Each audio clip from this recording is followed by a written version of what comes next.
மானத்தமிழ்நாடு பார்வையாளருக்கு வணக்கம். டெல்லியிலே ஏஐ சர்வதேச மாநாடு நடைபெற்றுக் கொண்டிருக்கிறது. பிரதமர் நரேந்திர மோடி தான் அதை தொடங்கி வைத்த தொடர்ச்சியாக நடந்து கொண்டிருக்கிறது. ஆனால் நம்ம ஊருடைய மானத்தை வாங்குற மாதிரி ஒன்று பண்ணியிருக்கிறாங்க. உத்தரப்பிரதேசத்தை சேர்ந்த ஒரு பல்கலைக்கழகம் அவங்க ஒரு ஸ்டால் போட்டு ரோபோ டாக், ரோபோ நாய் அப்படிங்கிறத ஒன்று உருவாக்கி, இது நாங்கள் தான் ஃபர்ஸ்ட் டைம் உலகத்திலே பண்ணியிருக்கோம் அப்படின்னு சொல்லிட்டு நாய் வளர்த்து விட்டு பிஸ்கட் மட்டும் தான் கொடுக்காது, பாக்கி மற்ற எல்லாமே பண்ணிக்கிட்டு இருந்தாங்க. ஆனால் சீனாவில் வந்து போட்டாங்க, இதெல்லாம் நாங்களாம் எப்பயோ உருவாக்கிட்டோம், இது நாங்கள் உருவாக்குனது தான் அப்படின்னு சொல்லிட்டு சீனா நிறுவனம் போட்டு இப்போ உலகம் முழுக்க மானம் போயிட்டு இருக்குது. ஏஐங்கிற பேரில் வந்து முழுக்க காப்பி எடுத்து செய்திருக்கிறார்கள் என்கிற மாதிரியான சர்ச்சைகள் ஓடிக்கொண்டிருக்கிறது.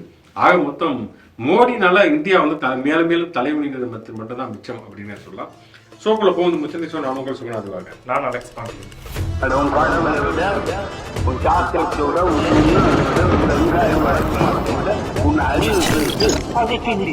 ஓகே, வர வர தேர்தல் என்பது சூடுபிடித்துக் கொண்டே போகிறது அப்படின்னு சொன்னா, நேற்று வரைக்கும் எதிர்பார்க்காத ஒன்று இன்றைக்கு காலையிலே நடந்திருக்கிறது. திமுக கூட்டணிகள் தேமுதிக இணைந்திருக்கிறது அப்படிங்கிறத பார்க்கிறோம். உண்மையிலேயே வந்து இது ஒரு மிகப்பெரிய மாஸ்டர் ஸ்ட்ரோக் அப்படின்னு சொல்லலாம். திமுக தேர்தலை நோக்கி, இன்னும் சொல்லப்போனால் தேர்தல் வெற்றியை நோக்கி ஒவ்வொரு அடியா இஞ்சியா எடுத்து வச்சுக்கிட்டு இருக்கு அப்படின்னு சொன்னா, போன வாரம் தான் அந்த 5000 ரூபாய் மகளிர் உரிமை தொகை போட்டிருந்தாங்க. யாருக்குமே தெரியாது. அதாவது யூடியூப் உண்டாளர்கிட்ட வந்து எனக்கு ஒரு சோர்ஸ் வந்துருச்சு அப்படின்னு சொல்றவங்கள இருந்து ரோஸ் மில்க் மிளகா பத்தி சாப்பிட்ற கலைகார் வரைக்கும் யாருக்குமே தெரியாம திடீர்னு பார்த்தா காலையில போட்டதுக்கு பிறகுதான் சிஎம்ஏ இந்த மாதிரி போட்டிருக்கோம் அப்படிங்கிற மாதிரியான தகவல்களை சொல்லியிருந்தார். அதுவே மிகப்பெரிய மாஸ்டர் ஸ்ட்ரோக்.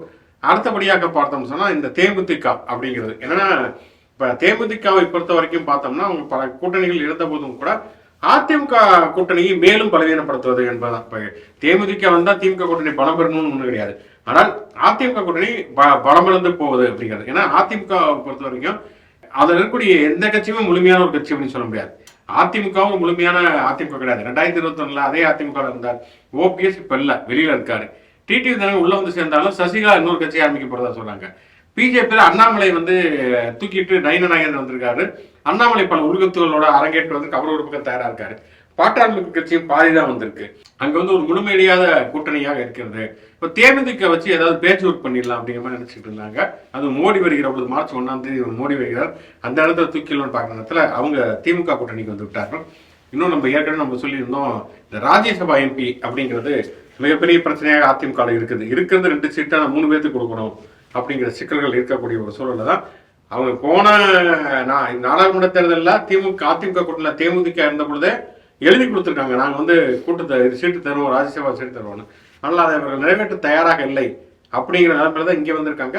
இங்கே தருவாங்களா இல்லையாங்கிறது இனிமேல் தான் தெரியும். அவர் பிரேமலதா கேட்கிறப்ப கூட அண்ணன் ஸ்டாலின் அவர்கள் தான் அதை பற்றி அறிவிப்பார் அப்படிங்கிற மாதிரி சொல்லியிருக்காங்க.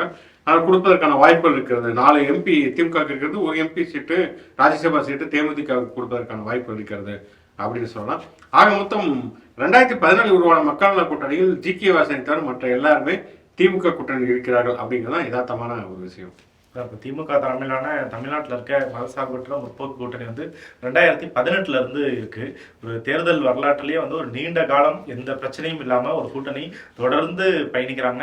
அவங்க சந்திக்கிற எல்லா தேர்தலையும் ஜெயிக்கிறாங்க அப்படிங்கிற ரெக்கார்டு ஏற்கனவே இந்த மதசார்பற்ற முற்போக்கு கூட்டணிக்கு இருக்கு.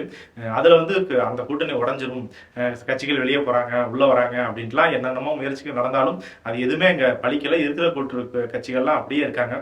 அதோட சேர்த்து எக்ஸ்ட்ரா கட்சிகள் தான் போய் நிறைய உதிரி கட்சிகள்லாம் சேர்ந்தாங்க. முக்கியமாக கமல் போய் சேர்ந்தாரு. அதுக்கப்புறம் இப்போ தேமுதிகவும் போய் சேர்ந்திருக்கு.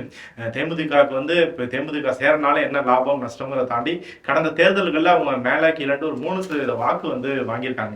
யார் கூடயாச்சும் பாஜக கூட ஒரு கூட்டணி ஒரு தேர்தலில் சந்திச்சாங்க, அதிமுக கூட தேர்தல் சந்திச்சாங்க. சீட்டுகள் ஜெயிக்கலனாலும் எங்கள்கிட்ட ஒரு 3% வாக்கு இருக்கு அப்படிங்கிறத அவங்க தொடர்ந்து எல்லா தேர்தல்களையும் ஏதோ ஒரு வகையில் நிரூபிச்சுக்கிட்டே இருந்திருக்காங்க.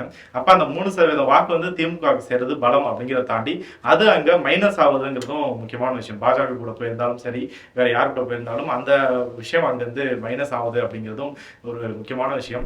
திமுக கூட்டணியில் தேமுதிக இணைந்து விட்டது என்பது பாஜகவுக்கு எவ்வளவு பதற்றத்தை ஏற்படுத்துகிறது அப்படின்னா வந்து உடனடியாக அவங்க என்ன போறாங்கன்னா, கேப்டனின் ஆன்மா மடிக்காது அப்படிங்கிற மாதிரி போறாங்க. அதாவது எந்த கூட்டணியில யார் சேர்ந்தாலும் யார் எந்த கருத்தையும் சொல்ல போகுது. இப்போ வந்து டிடிவி தினகரன் பாஜக கூட்டணியில் சேர்க்கிறார் அப்படின்னா திமுக அதை பத்தி கவலையை படுறதில்லை.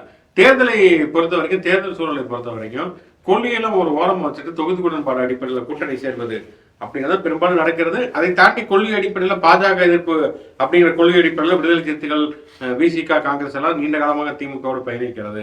அப்படிங்கிறத பார்க்குறோம். இப்போ விஜயகாந்த் திமுக எடுத்து கட்சி ஆரம்பித்தார் அப்படிங்கிறாங்க, திமுகவோட கூட்டணி சேரவே கூடாது அப்படின்னு சொன்னா பாஜக கூட்டணியில் இருக்கக்கூடியவங்கலாம் யாரு? டிடிவி தினகரன் எதுக்காக கட்சி ஆரம்பிச்சாரு? எடப்பாடி பழனிசாமி எதிர்த்து தான் அவர் கட்சி ஆரம்பிச்சிருக்காரு. அவர் கூட்டிட்டு வந்து கூட்டணியில சேர்த்ததே பாஜக தான். எல்லாவற்றையும் தாண்டி இது கேப்டனுடைய ஆன்மா வந்து தேமுதிகவோட சேர்ந்தது மறிக்காது அப்படின்னா ஜி.கே. வாசனுடைய தமாக இருக்கு. மூப்பனார் முழுக்க முழுக்க அவர் மேல் மூப்பனார் மேல பல விமர்சனங்கள் இருந்தாலுமே கூட கடைசி வரைக்கும் ஒரு பாஜக எதிர்த்திருந்தார். பாஜக இடம்பெறக்கூடிய எந்த கூட்டணியிலுமே மூப்பனார் இடம்பெறவில்லை. 91-96 வந்து திமுக கூட்டணியில் அவர் இருந்தார். அது 96 தேர்தலில் வந்து சட்டமன்ற தேர்தலில் திமுகவோடு இருந்தார். 98 வந்து பிஜேபியோட திமுக அலையன்ஸ் வைக்க போறாங்க நாடாளுமன்ற தேர்தல் அப்படிங்குமே ஆதரவு தெரிவிச்சாங்கவுமே அந்த கூட்டணி விட்டு வெளியேறியவர் மூப்பனார் அப்படிங்கிறது நமக்கு தெரியும். அதுக்கப்புறம் திருப்பி அவர் காங்கிரஸ்லேயே போய் சேர்ந்தார். தமாக கலைச்சிட்டு அவரும் காங்கிரஸ்காரராக தான் இருந்தார். அப்படி பார்த்தோம்னா இன்னைக்கு பிஜேபி முழுமையாக இழுத்து கொண்டு வந்த ஜி.கே. மூப்பனாருடைய தமிழ் மாநில காங்கிரஸ் இன்னைக்கு பிஜேபி கூட்டணியில் போய் சேர்ந்திருக்கு. அதை வந்து ஜி.கே. மூப்பனாருடைய ஆன்மா மணிக்குமா அப்படிங்கிற கேள்விகள் இருக்கிறது. இப்படி வந்து உயிரோடு இருக்கக்கூடிய ராமதாஸோடைய ஆன்மா மணிக்குமா, அன்புமணியை கொண்டு போய் கூட்டணியில் சேர்த்திருக்கீங்களே அப்படிங்கிற மாதிரி நிறைய கேள்விகள் கேட்கலாம். அதனால என்னன்னா பாஜகவுக்கு ஒரு பதட்டம் ஆரம்பித்து விட்டது. மோடி வர்றப்ப பிரேமலாத கொண்டு போய் நிப்பாட்டலான்னு பார்க்குறப்ப ஸ்டாலின் இந்த பக்கம் தூக்கிட்டு போயிட்டாரு அப்படிங்கிற ஒரு பதட்டம் பாஜகவுக்கு வெளிப்படையாகவே தெரிகிறது. மக்கள் நல கூட்டணி உருவாகி இருந்த போது வந்து அந்த தேர்தல் வந்து திமுக தோல்வி அடைஞ்சாங்க. அப்போ வந்து அதிமுகவுக்கும் திமுகவுக்கும் மேலான வாக்கு வித்தியாசம் பார்த்தோம்னாக்க எல்லா தொகுதியிலும் சில ஆயிரங்கள் தான் இருந்துச்சு. அதுலேயும் வந்து இப்போ சபாநாயகர் அப்பா வந்து 49 சீட்டில் வந்து 80 ரைட்டை வந்து தோல்வி அடைஞ்சிருந்தாரு. அதுக்கப்புறம் அது கோர்ட்டில் கேஸ் போய் 2 நாட்கள் நடந்துச்சு. ஸோ அப்படியான ஒரு மார்ஜின் வரலாம். திமுக ஜெயிச்சாலும் பல தொகுதிகளில் நெக் டு நெக் ஃபைட் இருக்கும் அப்படின்ட்டு பல அரசியல் விமர்சகர்கள் சர்வேக்கள்லாம் சொல்றதுல இதை வந்து இது மாதிரி முடிந்த அளவு கட்சிகளை வந்து தேமுதிக 2000 ஓட்டம் 3000 ஓட்டம் 5000 ஓட்டுன்னு ஒரு தொகுதியில் இருக்குனாக்கா அதை முழுமையா நம்மள்கிட்ட கொண்டு வரும்போது அந்த வந்து வெற்றியை வந்து தக்க வைக்கிறதுக்கான வாய்ப்புகள் இருக்கும் அப்படின்ட்டு திமுக நம்புறாங்க. அதனால வந்து கூட்டிட்டு வந்திருக்காங்க. பிரேமலதா விஜயகாந்த் வந்து சொல்றதை பார்க்கும்போது ஒரு தொகுதி ஒரு ராஜ்யசபா சீட் இப்ப மார்ச் இந்த தேர்தலையே வந்து கொடுக்கப்படும் அப்படின்னு தான் தெரியுது. அவங்க வந்து அதை மறுத்துக்கிறது பேசல, அவர் வாயால சொல்லுவாரு அப்படிங்கிற மாதிரி சொல்றாங்க. அப்படி வந்து 2 பேத்துக்குமே தேமுதிகவுக்குமே வந்து இது வரைக்கும் தேமுதிகவோட இதை எடுத்து பார்த்தா அவங்க வந்து மக்கள் பிரதிநிதிகள் வந்து யாருமே இல்லை. எம்பி மேலவையும் இல்லை, கீழவையும் இல்லை, எம்எல்ஏக்களும் இல்லை. நீண்ட நாட்கள் ஆச்சு. ஸோ இப்போ இந்த தேர்தலில் திமுக கூட்டணி வெற்றி பெறும் அப்படிங்கிற பட்சத்தில் அவங்களுக்கு சில எம்எல்ஏக்கள் கிடைச்சு கட்சியும் வந்து புத்துயிர் பெறுவதற்கான வாய்ப்புகளும் நிறைய இருக்கு. பாஜகவுடைய கூட்டணி தமிழ்நாட்டுக்கு ஆட்சிக்கு வந்தால் என்ன நடக்கும் என்பதற்கு 2 சம்பவங்கள் உதாரணமாக இருக்கிறது. ஒன்று என்னன்னா, மகாராஷ்டிராவில் முஸ்லிம்களுக்கான 5% இடஒதுக்கீடு அப்படிங்கிறது ரத்து செய்யப்பட்டிருக்கிறது அப்படிங்கிறது பார்க்கலாம். கல்வியிலும் வேலைவாய்ப்புகளும் இஸ்லாமியர்களுக்கு வழங்கப்பட்டிருக்கக்கூடிய இடஒதுக்கீடு என்பது ரத்து செய்யப்பட்டிருக்கிறது. இஸ்லாமியர்களுடைய நிலைமையை குறித்து ஆராய்வதற்காக அமைக்கப்பட்டிருக்கக்கூடிய சச்சார் கமிட்டி, அந்த சச்சார் கமிட்டியுடைய அறிக்கையை பார்த்தீங்கன்னா முஸ்லீம்கள் பல இடங்களில் தலித்துகளோடு ஒப்பிடத்தக்க அளவுக்கு பொருளாதார ரீதியாக கல்வி ரீதியாக பின்தங்கி இருக்கிறார்கள் அப்படின்னு அது சொல்லுது. அப்படி இருக்கக்கூடிய சூழலில் இஸ்லாமியர்களுக்கும் இடஒதுக்கீடு கொடுப்பது அப்படிங்கிறது மிக முக்கியமான ஒரு விஷயம். ஆனால் பிஜேபி தொடர்ச்சி என்ன சொல்றதுன்னா, கான்ஸ்டிடியூஷனல் அடிப்படையில் மத அடிப்படையில் இடஒதுக்கீடு கொடுக்கக்கூடாது அப்படின்னு சொல்லிக்கிறது. ஆனால் இங்கெல்லாம் பார்த்தீங்கன்னா தமிழ்நாட்டில் கலைஞரை பொறுத்த வரைக்கும் பிற்படுத்தப்பட்டோர் பட்டியலில் கொண்டு வந்துட்டு அவங்களுக்கு உள்ளீடு ஒதுக்கீட்டை இஸ்லாமியர்களுக்கு கொடுத்தார், புத்திசாலித்தனமாக கொடுத்தார் அப்படிங்கிறது மிக முக்கியமான ஒரு விஷயம். எனவே முதல்ல மத அடிப்படையில் இடஒதுக்கீடு வேண்டாம் அப்படிங்கிறது அம்பேத்கருடைய கருத்தே கிடையாது. ஏன்னா அவரே கடைசியில் இந்து மதத்தை விட்டு வெளியேறி போய் பௌத்தத்துக்கு மாறிய பொழுது பௌத்தர்களுக்கும் இடஒதுக்கீடு வேண்டும் என்றெல்லாம் பேசியவர் தான் அண்ணல் அம்பேத்கர். அப்படி இருக்கக்கூடிய சூழல்ல அரசியலமைப்பு சட்டத்தில் அப்படியான ஒரு சிக்கல்கள் இருந்தாலுமே கூட ஒரு மாநில அரசு நினைச்சா அது வந்து கொடுக்க முடியுங்கிறதுக்கு தமிழ்நாடே ஒரு மிகப்பெரிய உதாரணம் அப்படின்னு சொல்லலாம். ஆனால் மகாராஷ்டிராவில் வந்து இப்படி ரத்து செய்யப்பட்டிருக்கிறது.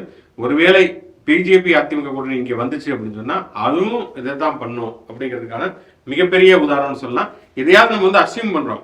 இன்னொன்று வந்து மோடி ஒரு பேட்டியை கொடுத்திருக்காரு, நாங்கள் வந்து ஆட்சிக்கு வந்துட்டோம்னா இந்த பெண்களுக்கான இலவச பேருந்து பயணத்தெல்லாம் நாங்கள் ஒழித்து விடுவோம் அப்படின்னே பேட்டி கொடுத்திருக்காரு.